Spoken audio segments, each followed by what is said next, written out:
One of the things I learnt about love as a young boy was that love could physically hurt you. Love could be when you're getting the bash, when you're getting a sussa, and I guess I don't want other men to think that that is love. I think that's a type of love that the whole world should be rid of. It's not love.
Yeah, I kind of think we just, in the rugby circles, we probably just, assume maybe a little bit that everything's all good and we're all, all kind of strong on the field, but then off the field everyone is supposed to be, gentle and kind of real caring, but I don't know.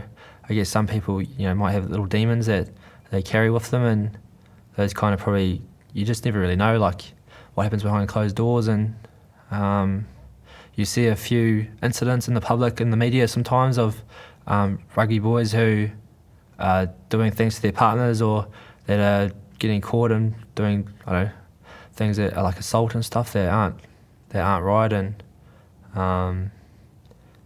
it's quite a hard one, like, especially because you just don't know. Like, everyone on my team's all good fellas, and I get on with every single one of them, but you're just not sure what people can do under the influence or whatever they do behind the closed doors.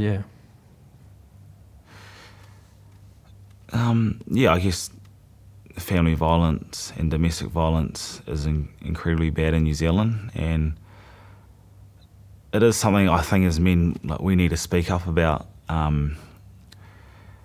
And I definitely am a big believer that we need to be open as men, and personally, when I've been open with guys, that frees up a lot of worries or issues I've had, or anger or whatever I've had in my life, and it gives me a sense of comfort and freedom. And I guess what I'm trying to allude to is that maybe in communities, that if guys are being vulnerable with each other and they are talking to each other, that might help someone that might be involved in domestic violence to be better. I think a lot of these things are hidden and they're not talked about, and that's the worst possible thing that could happen, because it's happening in silence, or this man is angry but he hasn't had a chance to express his anger, so he's using it towards his family.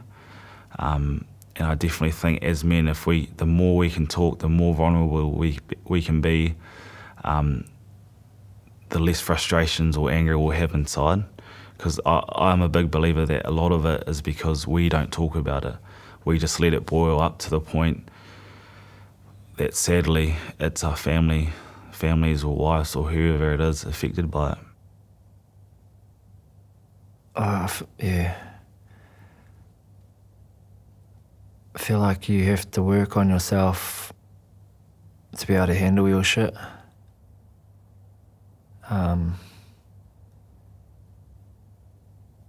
When it comes to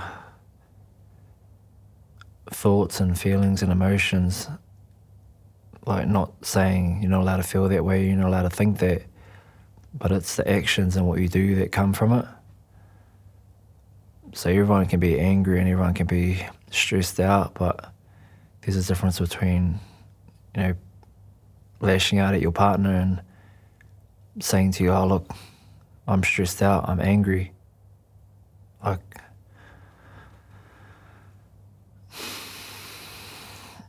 yeah, I get pissed off, I get stressed out, I'm no different to anyone else, but it's what I do about it. I'm not gonna go and beat people up or, you know, start swearing. It's trying to find out ways to, like, yeah, process those emotions and channel it, like, yeah, in a healthy way, just like handling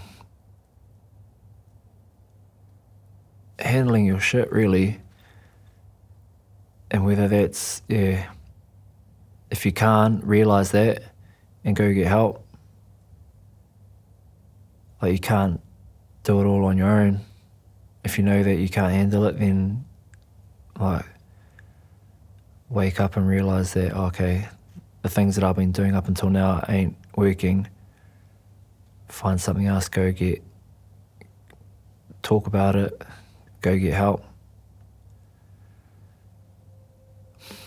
Yeah.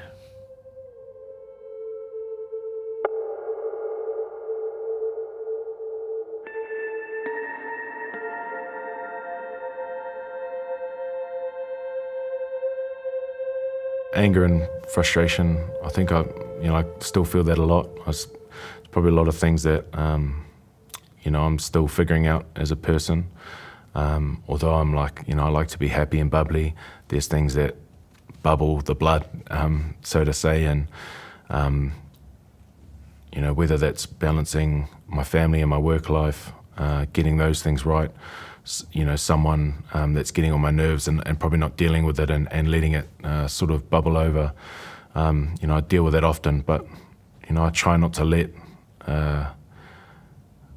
the anger or frustration get the better of me. I try and, break it down in my head and not let it get to the point where there's like an outburst or like a bit of rage shown. You can diffuse it straight away, just, and while I'm sharing with you, it's just a level of being a man and maturing with yourself to be in control of yourself.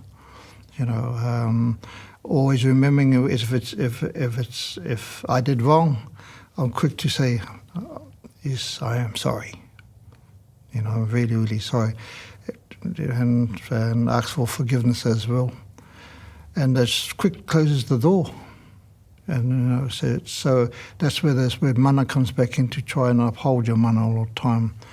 Even if you're in the so-called right or wrong, you still have that respect that whoever that person or persons are, that the so-called love element that comes into it does work.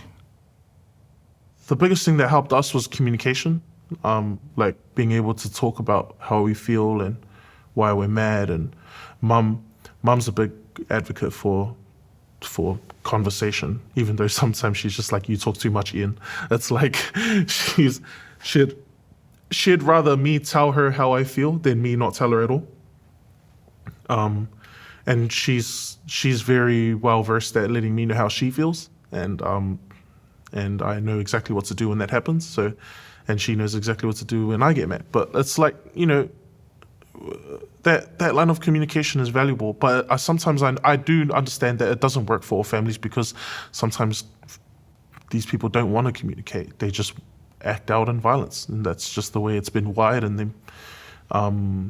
So I don't have a surefire answer to it, but I do know that if people were willing to just communicate with others, especially amongst the generations, like our older generation and our younger generation, which seems to be one of the main concerns in our Pacific community, is that sort of that bridging, that connection between the two.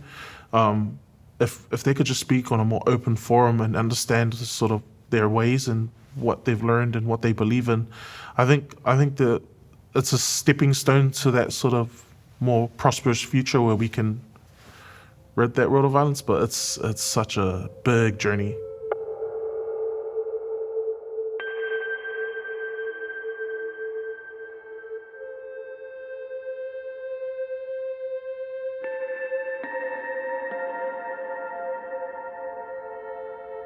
hearing that from Dad, you know, that I just need to be more accountable for my actions is what I needed to hear. And I think that is something only a man can say to another man, you know. That real, like,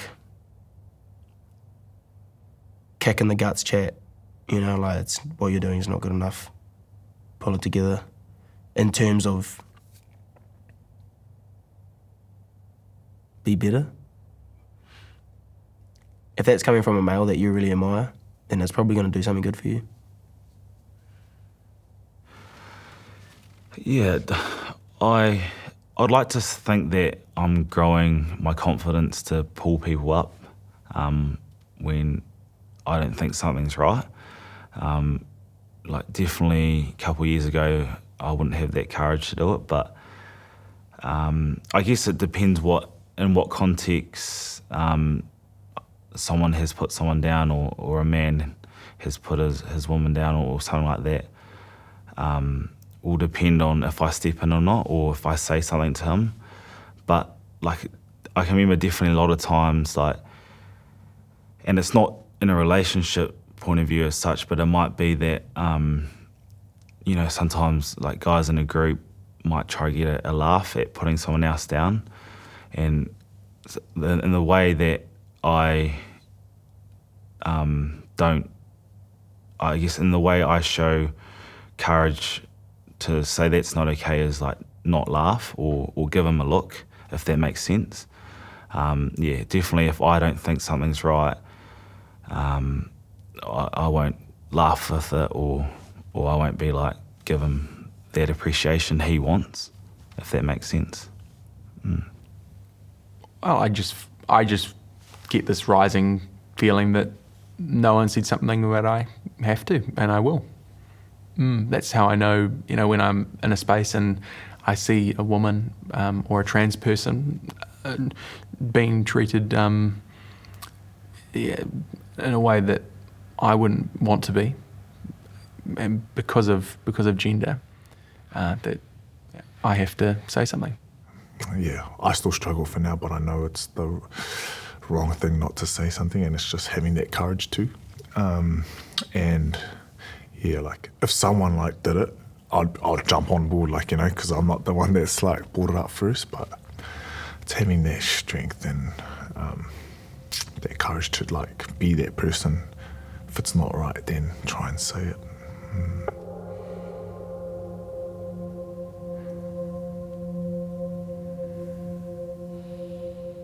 Just lead by example, you know, grow,